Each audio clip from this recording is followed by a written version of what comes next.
ጉድበሉ በማህበራዊ ሚዲያ ጻድቃን ሆና የምትታየው በረከት ገበሬዋም በነዳጅ ማጭበርበር ወንጀል ተጠርጥራ ተከሰሰች። ከባድ ወንጀል ነው።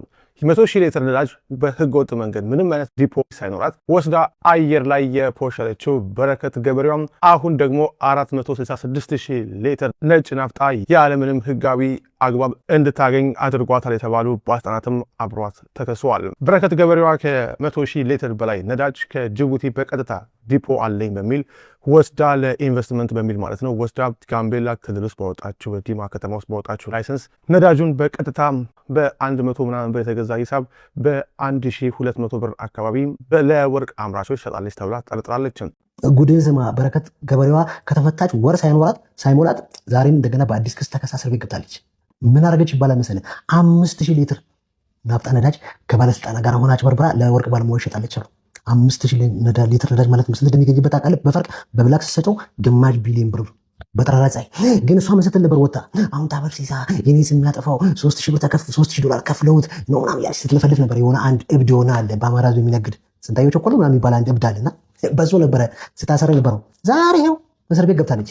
ማንነት ነው ይሄ? አቡቹ ወጥቷለሁ ብልጽግና ከመጣ በኋላ አገሩ እንደዚህ ሆኗል። ከአሜሪካ ጋር ያነጻጽሩ ላል የኢትዮጵያን ከአሜሪካ ጋር ያነጻጽራ እንዳለ ሌባ ብቻ አሁን እስር ቤት ገባች።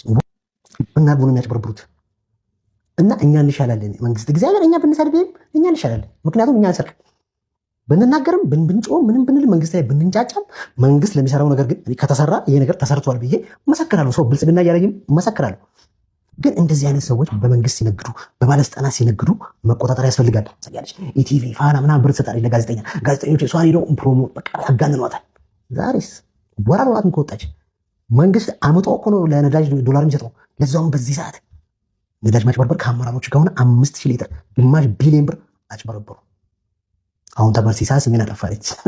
አሁን ከእስር ቤት የሚወጡት አርቲስቶች በጠቅላላ ነገ ሲፈቱ እግዚአብሔርን ተመልሶ ይገባሉ። ምክንያቱም በማጭበርበር ነው እዚህ ሀገር በጣም ሀብት እያገበስብሱ ያሉት። አሁን አርቲስቶች ዋስትና ያገኛሉ አይደል? ተመልሶ ይመጣሉ ፌደራል ፖሊስ ጋር። እግዚአብሔር መመረኝ በማጭበርበር ላይ ነው። አሁን ፊልም መስራት ትተዋል። ቲያትር ቤቱ ተዘግተዋል። ወይ ቤንጆ ላይ ወይ ቤተክርስቲያን ማሰራት ሲያጭበረብሩ መልሰን እናገኛቸዋለን። እና በረከት ገበሬዋ በቃ ማንነትሽ ነው ማጭበር የሆነ ሽንኩርት ገበሬ ምናምን በጣም የምንወደው የምናከብረው አርቲስት ቴዎድሮስ ካሳሁን ስለ ሀገሩ ዮሰን ጌታሁን ከቴዲ አፍሮ ጋር ተያይዞ ከህዝብ ለቀረበበት ቅሬታ ምላሽ ሰጠ። ዮሰን በምላሹ የቴዲ አፍሮ አድናቂ እንደሆነም ገልጿል። ሀገር የሞተችበት የቴዲ ያለቅሳል የሚለው የቴዲ አፍሮ ግጥም እንደማይስማማው የገለጸ ሲሆን ይህንን ሐሳብ በመቃወም ቅር የተሰኙ ወገኖች መኖራቸውን ጠቁሟል። ቴዲ አፍሮ ሀገር የሞተችበት ሲል እኔ ደግሞ ሀገር ያልሞተችም አለች ብዬ አምናለው። ኪነ ጥበብ ለቴዲ አፍሮ እንደፈቀደችለት ሁሉ ለኔም ሐሳቤን የመግለጽ መብት ትሰጣለች ብሏል። የግል ጥላቻ የለም፣ ከቴዲ አፍሮ ጋር ምንም አይነት የግል ቅሬታ እንደሌለውና እንደ ማንኛውም ኢትዮጵያዊ አድናቂው ወዳጁ መሆኑን ተናግሯል። ቅሬታው በአርቲስቱ ማንነት ላይ ሳይሆን በአልበሙ ውስጥ በተገለጸው ሀገር ሞታለች በሚለው የሐሳብ ፍሰት ላይ ብቻ መሆኑን አስገንዝቧል። አርቲስት ቴዎድሮስ ካሳሁን ስለ ሀገሩ በተረዳ ነው እኔ በተረዳሁት ሀገር የሞተችበት የቴዲ ያለቅሳል ሲል መቼም ኬንያን እንዳላለ ሱዳንን እንዳላለ አሜሪካን እንዳላለ ሁላችንም ማስተዋል እንችላለን። እኔ ደግሞ ልክ ብዕሯ እንደፈቀደችልኝ ኪነጥበቡ ለሱም እንደፈቀደችው ለኔም ስለምትፈቅድ ሀገሬ አልሞተችም አለች ትኖራለች ማለቴ ያስቀየማቸው ሰዎች አሉ። እኔ ከቴዲ ጋር ምንም አይነት የግል ጉዳይ የለኝም። ለማንኛውም ኢትዮጵያዊ በጣም ማድንቀው ወደው በሙያዊ ችሎታው በጣም ማድንቀው ሰው ነኝ። ባለፈው ካሴቱ ግን ሐሳቡን አልተጋራሁትም። ሐሳቤን ገልጫለሁ። ሀገሬ እንዳልሞተች እንዳለች። ምክንያቱም ሀገር ወደፊት ናት፣ ወደ ኋላ አይደለች። ያንድም ሰው ሳትሆን የብዙሃኑ ነች። ስለዚህ ስለ ሀገር፣ ስለ ቤት ፋሚሊ እንደሚያለቅስ ሁሉ እኔም ለሀገር ያለውልሽ አልሞትሽም አልኩኝ። ሞታለሽ ላለው ሰንበዴ ማለት ነው። ይሄንን ከምንም ከዘር ጉዳይ ከፖለቲካ ጉዳይ የኢትዮጵያ ሕዝብ ኦር ህዝቤ ይሄንን እንደዛ እንዳይመለከተው በትህትና መግለጽ ፈልጋለሁ። ይሄንን ነው ለማለት ይፈልጋል።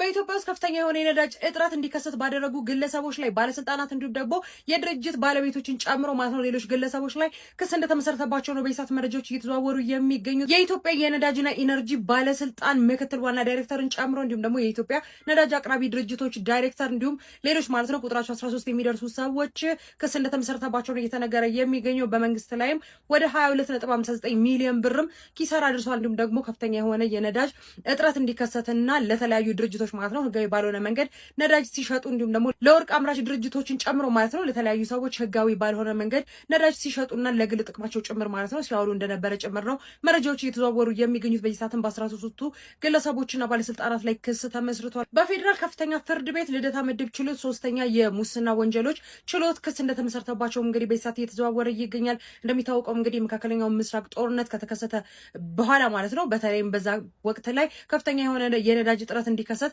አድርገዋል። እንዲሁም ደግሞ ማህበረሰቡ እንዲጉላላና መንግስትም በሚሊዮኖች የሚቆጠር ገንዘብ እንዲያጣ አድርገዋል በማለት ነው ክስ የተመሰረተባቸው። ከዚህ ቀደም ብዬ ነግሬያችሁ ነበር። ኢትዮጵያ የነዳጅ አቅራቢ ድርጅቶች ዋና ዳይሬክተር ማለት ነው በህግ ጥላ ስር መዋላቸውንም ጭምር ቀደም ብዬ ነግሬያችሁ ነበር። በዚህ ሰዓትም እሳቸውን ጨምሮ የኢትዮጵያ ነዳጅና ኢነርጂ ባለስልጣን ምክትል ዋና ዳይሬክተርን ጨምሮ ማለት ነው በአጠቃላይ 13 ሰዎች ላይ ክስ ተመስርቶባቸዋል።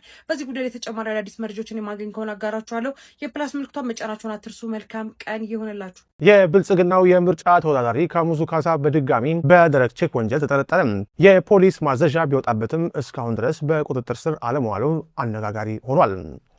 የሙዚቃ አቀናባሪውና ብልጽግና ወክሎ በአዲስ አበባ ምክር ቤት ለምርጫ የሚወዳደረው ካሙዙ ካሳ ከዚህ ቀደም በደረቅ ቼክ ወንጀል ተከሶ የገደብ እስራት ቅጣት እየተገበረ ባለበት ወቅት በድጋሚ በተመሳሳይ ወንጀል ጠርጥሮ የፖሊስ የመያዣ ማዘዣ እንደወጣበት ተሰምቷል። የፌዴራል ከፍተኛ ፍርድ ቤት አቶ ካሙዙ ካሳና አቶ ልዑል ሞገስ በጋራ በሚያስተዳድሩት ሻኩራ ፕሮዳክሽን ስም በጥቅምት 2015 ዓ.ም በኢትዮጵያ ንግድ ባንክ 4 ኪሎ ቅርንጫፍ በኩል ያለ በቂ ስንቅ ቼክ በመቁረጥ ወንጀል ጥፋተኛ ብሏቸዋል። ቼኩ በጥር 2016 ዓ.ም ለክፍያ ሲቀርብ በቂ ስንቅ የለው ተብሎ በመመለሱም በወንጀል ህግ አንቀጽ 693 ንዑስ አንቀጽ 1 መሰረት ጥፋተኛ ተብሏል። በስክሪኑ ላይ ከኋላ የምትመለከቱት በካሙዙ ካሳ ላይ ከ1 ዓመት በፊት በማጭበርበር የተፈረደበትን የፍርድ ቤት ማስረጃ ነው። ለዚህ ወንጀልም ፍርድ ቤቱ በእያንዳንዳቸው ላይ የ5 ዓመት እስራትና የ10,000 ብር የገንዘብ ቅጣት ወስኖ ነበረ። ነገር ግን ተከሳሾቹ ከዚህ ቀደም የነበራቸው መልካም ባህሪና የቤተሰብ አስተዳዳሪታቸው እንደዚሁም የመከላከያ ሰራዊት ደጋፊነታቸውን ከግምት ውስጥ በማስገባት የ5 ዓመቱ ጽኑ እስራት በ2 ዓመት የገደብ ጊዜ እንዲታለፍ ተወስኗል። ይህ የ2 ዓመት ገደብ የሚጠናቀቀው በሚቀጥለው ሰኔ ወር ላይ እንደነበር ተገልጿል። ካሙዙ በገደብ ጊዜ ውስጥ እያለ የባህሪ እርምት ያላሳየ መሆኑን የሚጠቁሙ አዳዲስ መረጃዎች ወጥቷል። አቶ ካሙዙ ለኢትዮጵያ አየር መንገድ የ9 ሚሊዮን ብር ደረቅ ቼክ በመቁረጡም ክስ ሊመሰረትበት በዝግጅት ላይ መሆኑም ተነግሯል። በተጨማሪም በባህል ሚኒስቴር ውስጥ ለሚገኙ አንድ ከፍተኛ ባለስልጣን አማካሪ የ3 ሚሊዮን ብር ቼክ ጽፎ የሰጠ ቢሆንም የባለስልጣኗ አማካሪ ገንዘቡን ከባንክ ለማውጣት ሲሞክሩም ቼኩ በቂ ስንቅ የሌለው ሆኖ ተመልሷል። በዚህ መሰረት የባለስልጣኗ አማካሪ ባቀረቡት ክስ አቶ ካሙዙ በተገኘበት እንዲያዝ ፖሊስ የመያዣ ማዘዣ አውጥቶ ፍለጋ ላይ እንደሚገኝ እየገለጸ ይገኛል። ይህ ተደጋጋሚ የወንጀል ድርጊትና የህግ መጣስ ከአቶ ካሙዙ ከገዢው ፓርቲ ብልጽግና ጋር ባለው ቀረቤታ ዙሪያ ትችት እያስነሳ ነው። እንዲህ አይነቱን ሰው ነው እንግዲህ ለቀጣዩ ምርጫ እጩ አድርጋ ያቀረብኩ የሚለው የህዝብ ትዝብት በፓርቲው የእጩዎች ምርጫ መስፈርት ላይ ጥያቄ እያስነሳም ይገኛል። የአዲስ አበባ ብልጽግና ፓርቲ መሪ አቶ ሞገስ ባልቻም ካሙዙ ካሳን ጠርተው ለማነጋገር ብዙ ጊዜ ሞክረው እንዳልተሳካላቸው ተገልጿል። የካሙዙ ምክንያትም እኔ ከላይ ካሉት ባለስልጣናት ጋር እንጂ ከታችኞቹ ጋር አላወራም የሚል ነው።